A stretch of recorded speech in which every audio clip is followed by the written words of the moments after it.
farrala corintiana da gente fina do canal. Bora acompanhar aí as informações do Corinthians. Trouxe um trecho aí do Band Esportes aí do G4. O Vessone vai destrinchar todas as informações do Corinthians. Hoje tem jogo 19h30, então bora acompanhar essas informações, os créditos na descrição e bora pro vídeo. Muito bem, o Augusto Melo, ele deu uma entrevista exclusiva para o nosso Beto Saad, no Olé SA, que vai ao ar sábado. O presidente do Corinthians falou sobre as contratações do ano passado. Vamos ouvir o Augusto Melo. A gente tinha que ter coragem de fazer tudo isso, modificar tudo isso aí. Um choque de gestão jamais visto dentro desse clube, pelo menos desde que eu estou aqui. E tivemos a coragem de fazer isso. E como o futebol não começou a dar certo, até nunca vou me esquecer, foi contra o Bragantino lá, eu deixei muito claro. Daqui para frente a caneta é minha, aqui é o regime presidencialista e eu vou ter que tomar uma atitude. Do jeito que está, se eu deixar, o Corinthians cai e eu caio. E eu tive que tomar uma atitude séria, severa, e fiz as modificações que eu tinha que fazer. E comecei a analisar o meu diretor executivo. Por onde eu vou começar? Vou começar pelo executivo de futebol, que é o que eu sempre falei, um cara atualizado, que conhece de mercado, e eu tenho que arriscar. É esse que eu quero. Analisei, arrisquei e dei autonomia para fazer. E é o que vem acontecendo. Por isso tivemos uma segunda janela maravilhosa, muito pontual, porque não adianta você contratar jogadores de qualquer jeito. Você tem que ter as características e a pontualidade de que você necessita, as posições, o que o treinador... Porque às vezes também você nunca pode só contratar o que o treinador quer, porque o treinador às vezes é uma passagem também, como o jogador mas o jogador é um ativo do clube. Você atua diretamente nas contratações? Diretamente. Eu dou toda a autonomia. Aliás, eu recebo muitas indicações, eu mando para o nosso... Foi um outro desafio também, porque foi montado um scout, já pegou um pouco do que tinha, e aí a pessoa que estava lá, que era o nosso diretor estatutário, montou um scout que também não tinha nada a ver com o Corinthians, não era dentro do que nós imaginávamos. Até nisso também nós fizemos essa reformulação, reformulamos tudo, trouxemos pessoas de mercado atualizado, por isso que teve essas contratações muito pontuais, que não teve erro, todos, foi muito pontual, com um custo de 1/3 do que nós gastamos na primeira janela, que foi um absurdo, né? E corrigimos na segunda janela, mas também porque era necessário. Às vezes nós pagávamos mais caro, porque o Corinthians não tinha credibilidade. Tive atletas, para você ter uma ideia, que eu tive que assinar multa de 50% de um dia para o outro. Se eu não pagasse hoje $4 milhões, amanhã eu pagava $6 milhões. Muito bem, tá aí o Augusto Melo, entrevista para o Beto Saad, vai ao ar sábado, a entrevista completa, ele falando do que ele chama como choque de gestão, Vessone, né? Mandou, sai não sei quem, contrata tal, gasta na janela, não gasta, tudo que ele disse, né? Deu autonomia, mas eu que resolvi ali pessoalmente. Tudo muito bom, tudo muito bem, mas no meio disso tudo ele está lá, a votação do impeachment de volta, para assombrar o Augusto Melo. Antes de mais nada, dizer que quem está falando aí é o presidente do Corinthians, que tem a caneta desde a 2 de janeiro, viu? Do jeito que ele fala, parece que ele não fez nada. O scout estava tudo errado, não foi ele que também ajudou a montar. Comissão técnica não era legal, foi ele que também montou. Os jogadores que ele chama de absurdo, que é os $7 milhões pelo Félix Torres, $5 milhões pelo Pedro Raul. Alguém, como presidente, teve que assinar, né? É que do jeito que ele fala, parece que ele não tem culpa e que ele só corrigiu a rota. Peraí, né? Era ele desde 2 de janeiro. Isto colocado, marcaram para segunda-feira, marcaram não, né? O Romeu Tuma Júnior marcou esse tipo de coisa, é o presidente, igual em Brasília, né? Quem marca é o homem não é qualquer deputado. É o Lira. É o Lira lá. É o cara que, se ele não quiser, não marca. Então, o Romeu quis e marcou para segunda-feira, 6h15 a primeira chamada, 7h15 a segunda.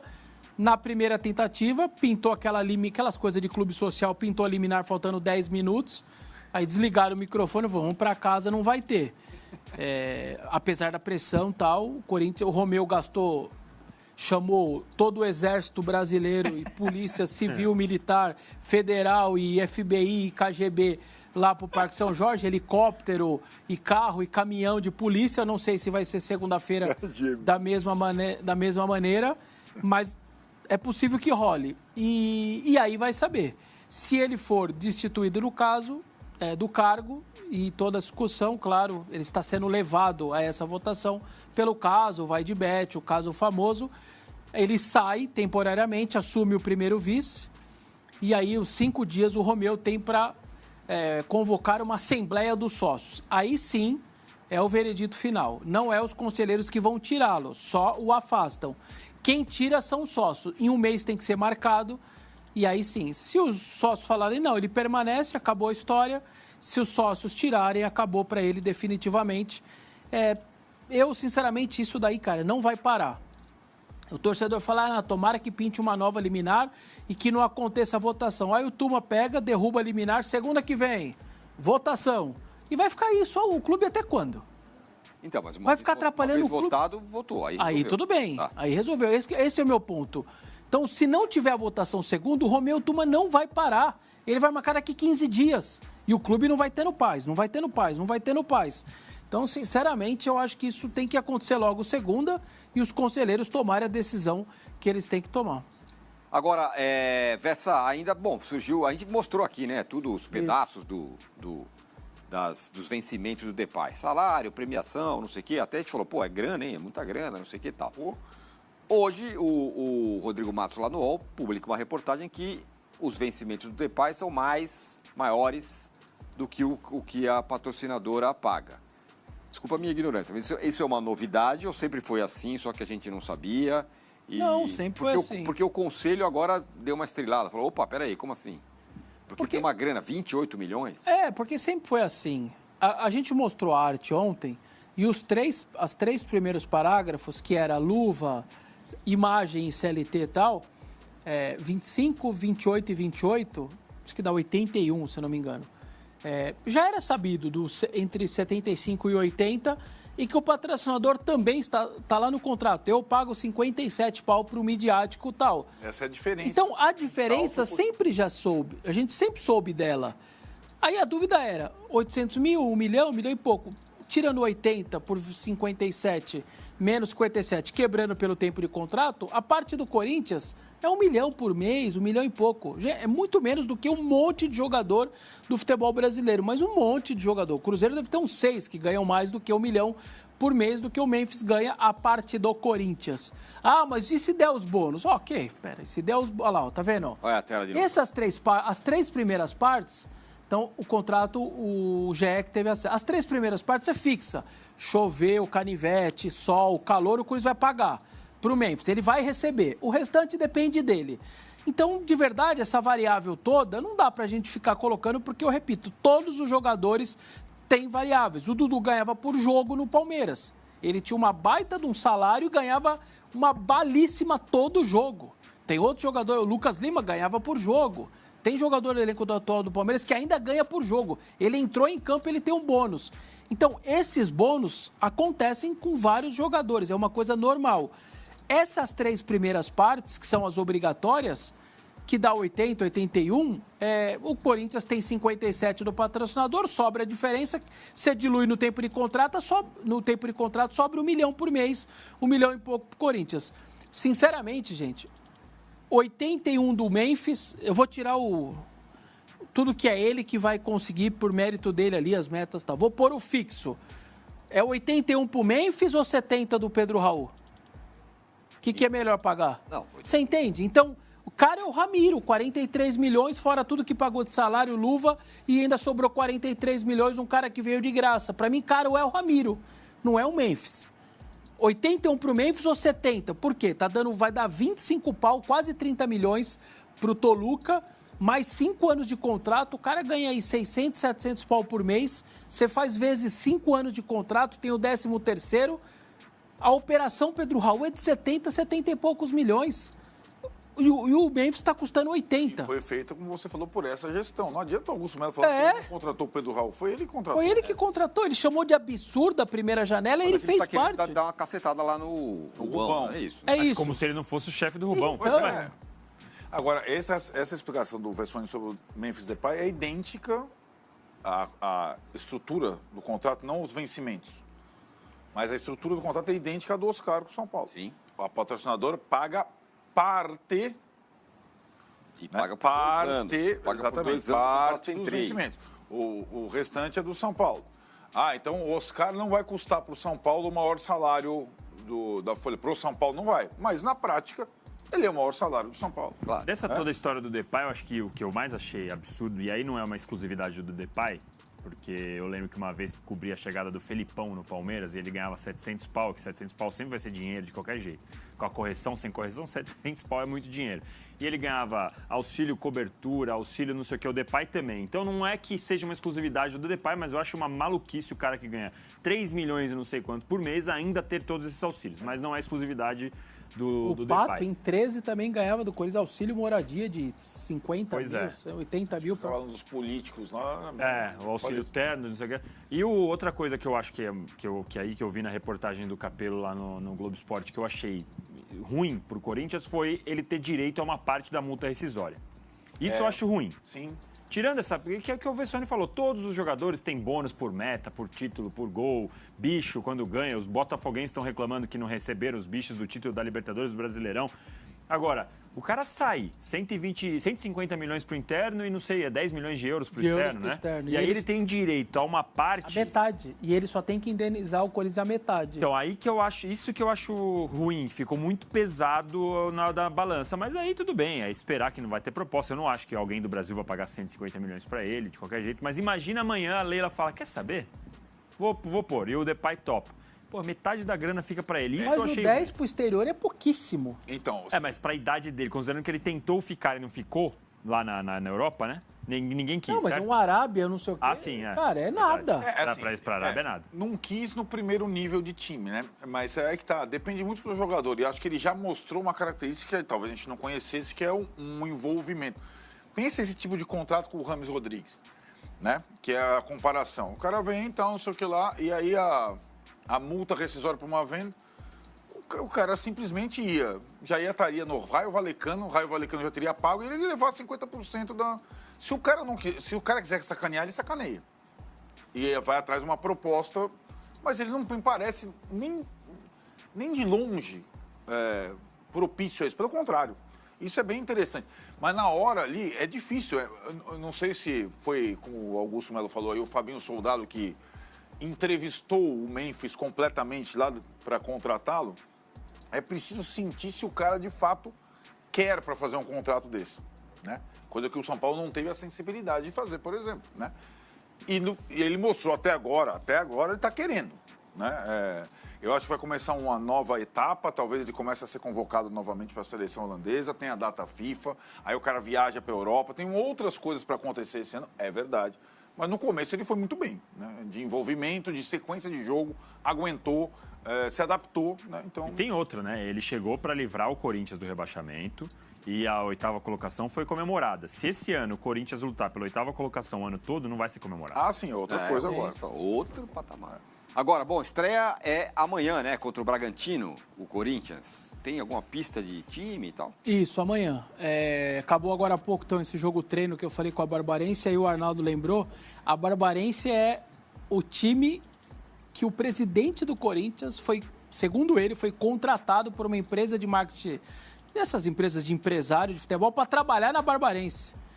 E ele, na época, para comandar o futebol. E na época da eleição, a situação, ele era oposição, né? Pegava no pé, você ia lá na Barbarense, era isso, você fez aquilo, tal. Ele teve que se explicar da Barbarense, coincidentemente ou não, a Barbarense foi fazer um amistoso hoje lá no CT do Corinthians. Yuri Alberto, Pedro Raul, Igor Coronado e Kaique fizeram os gols 4-1.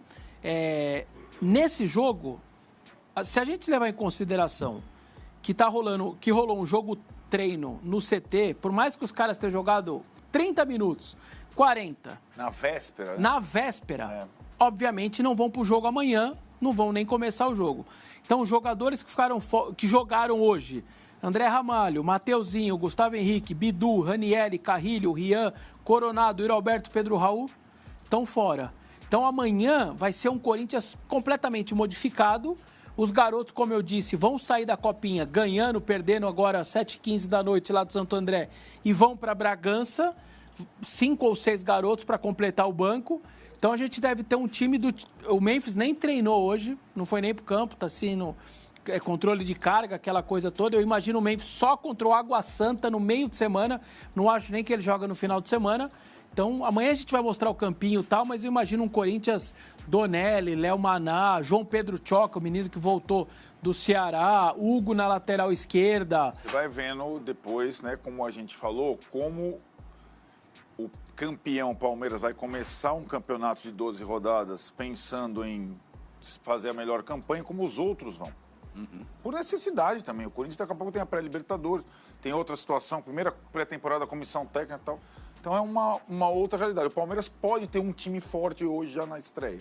Tudo que o Corinthians vai fazer é pensando em 19 de fevereiro. Eu quero meus caras no ápice 19 de fevereiro, que é contra Tá certo, né? o jogo da Venezuela. Tem muita discussão. Não contratou ninguém. O Corinthians é o único. É o único da Série A. É o único da Série A entre os 20. Os 20. Mas também talvez não precise, né? Porque a janela também foi forte, como o próprio presidente disse, né? Contratou muita gente, sobretudo na primeira janela, e muitos desses jogadores, teve muito sem direito econômico, mas muito com direito econômico, exageradamente muito. Então você tem parcelas do time japonês pelo Kaká, Santos Laguna, você tem do Félix Torres, Toluca do Pedro Raul, Martínez dos Estados Unidos, Charles Dinamarca, o Mateuzinho está atrasado do Flamengo e tem mais a parcela da vez, o Ranieri está atrasado e tem a última parcela, tem a última do Garro. É muito jogador comprado parcelado. Então, a quantidade de parcelas, não estou dizendo que estão atrasadas. Atrasado, que a gente sabe, é Ranieri e Mateuzinho. Essas outras todas, tem muitas para pagar esse ano. E aí vão vir as cobranças e tal. Tem a parcela do triunvirato. Curi, Bertolucci, isso Carlos... daí só 173 milhões. Isso é caro. Não é o Memphis que é caro. Nossa. É 173 para 3 pessoas, isso é caro. Concordo plenamente aí com as palavras do Vessone. É caro, o Luan é caro, essa dívida com esses empresários é caro. E vou falar para vocês que, na minha opinião, o Corinthians ele é muito favorito para esse Campeonato Paulista de 2025, mas com um time titular, né? Esse time que vai jogar hoje, não. Então, assim, eu espero que o Corinthians logo consiga colocar o time titular em campo. É importante para dar rodagem para os caras, para dar entrosamento. O time terminou muito bem o ano passado e espero que comece nessa mesma pegada. Então, acho que o quanto mais rápido esse time titular estiver junto aí jogando, melhor pra gente. O Corinthians tem esse jogo então hoje, 19h30, Bragantino, jogo importante, transmissão da TNT, né, que vai ser o jogo de hoje. E vamos ver, vamos aguardar para ver como que o Ramon Dias vai armar esse Corinthians aí, cheio de novidades. Acho bom para a gente acompanhar alguns jogadores no começo de campeonato, mas tem essa situação, né? O Campeonato Paulista, ele premia a melhor pontuação com os jogos mandando em casa no mata-mata. Isso é extremamente importante. Acredito que o Corinthians pode sim terminar em primeiro no geral. Então, para isso, precisa já a partir de hoje começar a somar ponto. Esses pontos são importantes, jogando fora de casa. O Corinthians tem que buscar a vitória e conseguir aí a sua 10ª vitória seguida e também já largar aí bem no Campeonato Paulista. Beleza, galera? Ontem eu nem sei como que ficou o do rival, quando eu vi tava 1-0 para eles, eu acho que deve ter ganhado. Então é importante a gente ir somando ponto aí para conseguir terminar esse Campeonato Paulista em primeiro. Beleza, galera? Valeu aí, um abraço, até já. Não esquece, tem pós-jogo aqui no canal. Então se inscreve, ativa o sininho para receber os próximos vídeos do canal. Até mais tarde, larga os comentários aí pra gente ir falando de Corinthians até a hora do jogo. E um abraço para todo mundo, vai Corinthians!